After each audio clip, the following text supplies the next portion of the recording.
Ketemu lagi di Renungan Manis Podcast bersama saya Felix Agus dan juga Zivki Priyatana.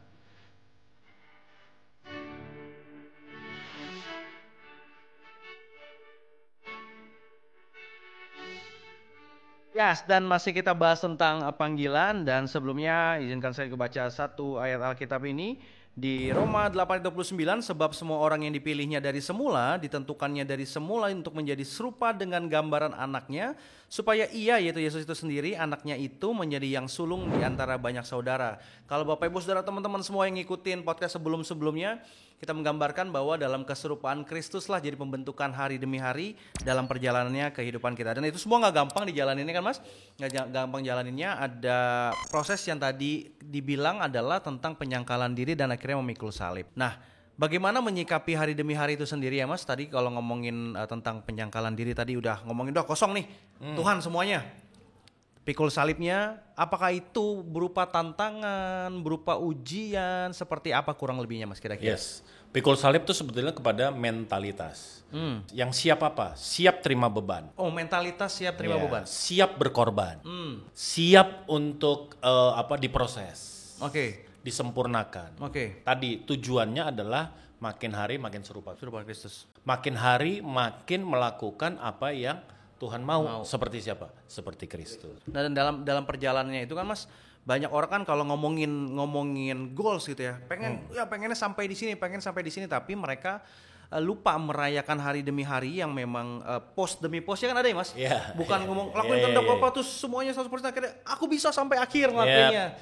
Tapi kan ada post demi post. Dan bagaimana Mas kalau menyikapi dalam perjalanannya? Setuju gak sih Mas bahwa sebenarnya kita nggak bisa sesempurna itu juga dalam menjalankannya, atau perjalanannya pasti ada gagal-gagalnya, dan bagaimana menyikapi kegagalan itu Mas dalam perjalanan panggilan yang Tuhan tetapkan? Ya, waktu kita bicara penyalipan, ngomong pikul salib, ya kan? Pikul salib itu kalau kita di Yerusalem sekarang diperingati ada beberapa stasi. Stasi itu 1 sampai 14. Stasi 1 sampai 14, apa sih yang sebetulnya diperingati? Diperingati jatuhnya Yesus. Kan gitu ya.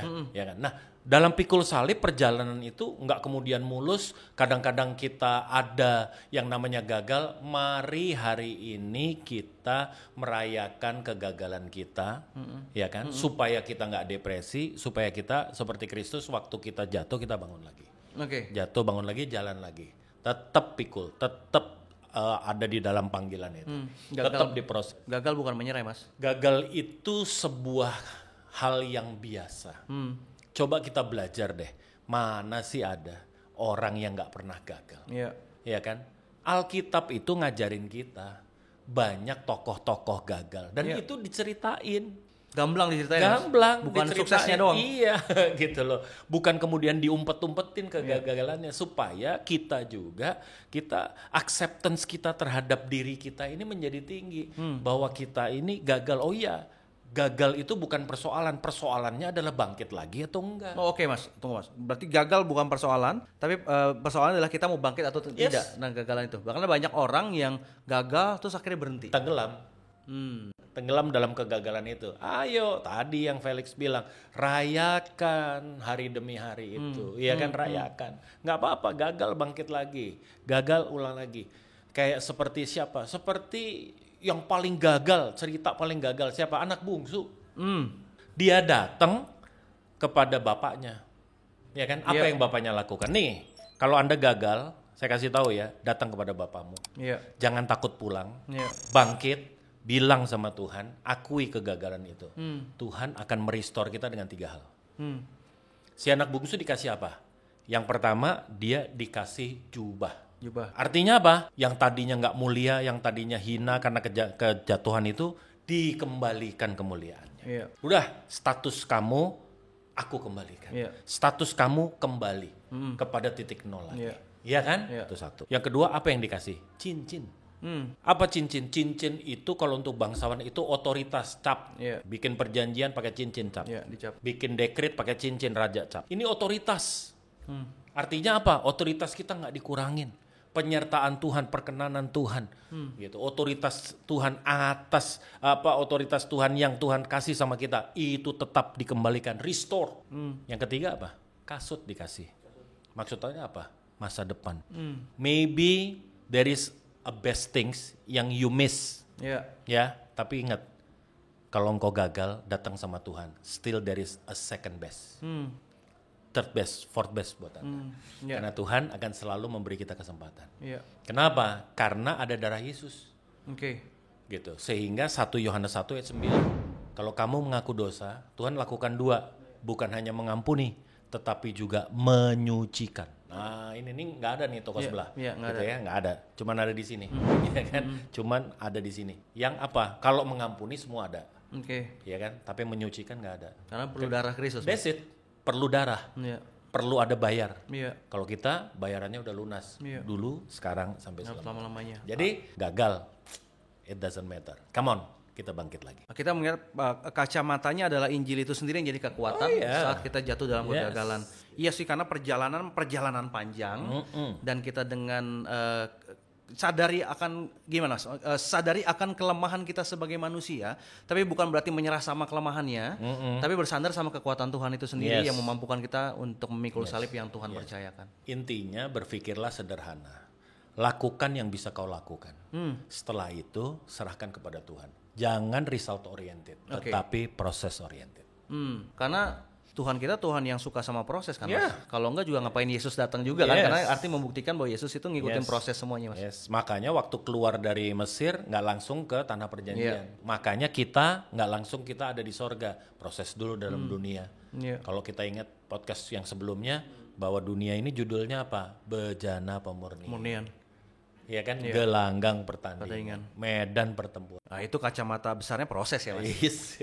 Yang proses itu ya dalam perjalanannya ada kegagalan di dalamnya, tapi bangkit lagi bersama dengan Kristus itu sendiri. Tapi kan seringkali gini juga, Mas. Banyak orang, mungkin kalau ngomongin cerita teman-teman, cerita adik-adik gitu ya, bahwa dalam kegagalan dipakai sama iblis untuk orang itu matiin masa depannya, Mas. Jadi kayak gagal itu berhenti semuanya. Itu cara iblis nggak sih, Mas? Kiamat ya, akhirnya selesai hidupku di sini. Itu cara iblis atau enggak sih, Mas? Itu cara iblis. Jadi gini, iblis itu maunya kita itu ingat apa yang Tuhan lupa. Tapi tunggu Mas. Ingat apa yang Tuhan lupa? Yes. Tetapi melupakan apa yang Tuhan ingat. Itu iblis. Apa yang Tuhan lupa? Dosamu, pelanggaranmu. Kan udah dibilang, datang, akui, bertobat, maka aku mengampuni, aku menyucikan. Kalau di komputer bukan hanya di delete, recycle bin-nya itu juga di empty. Gitu. Ya kan? Kan Tuhan lupa. Nah, iblis maunya ingetin kita. Lo ingat dosa lo ingat dulu apa yang lo buat. Terus akhirnya kita nggak pernah maju, gitu ya. Yang kedua, dia sukanya melupakan apa yang Tuhan ingat. Yang Tuhan ingat apa sih? Kasihnya. Itu yang dia berusaha datang sama kita. Enggak, udahlah, Tuhan nggak bakal ngasihin lo. Tuhan nggak lagi cinta sama lo. Padahal dia bilang, padahal dia bilang apa? Kalau kamu setia, aku setia.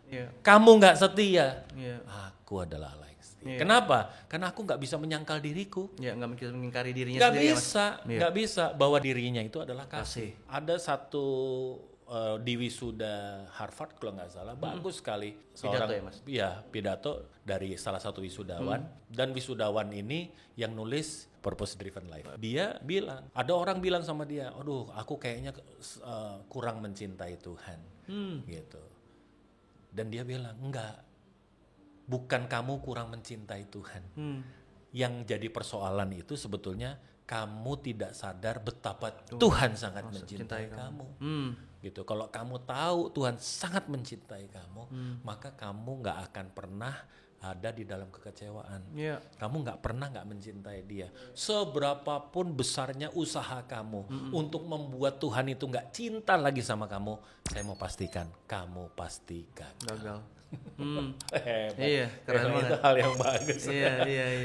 Saya pikir itu jadi insight buat kita bahwa God love you so much. Ya, dan akhirnya balik lagi seperti yang podcast-podcast sebelumnya, Mas, dalam artian kacamatanya tentang kesadaran itu tadi.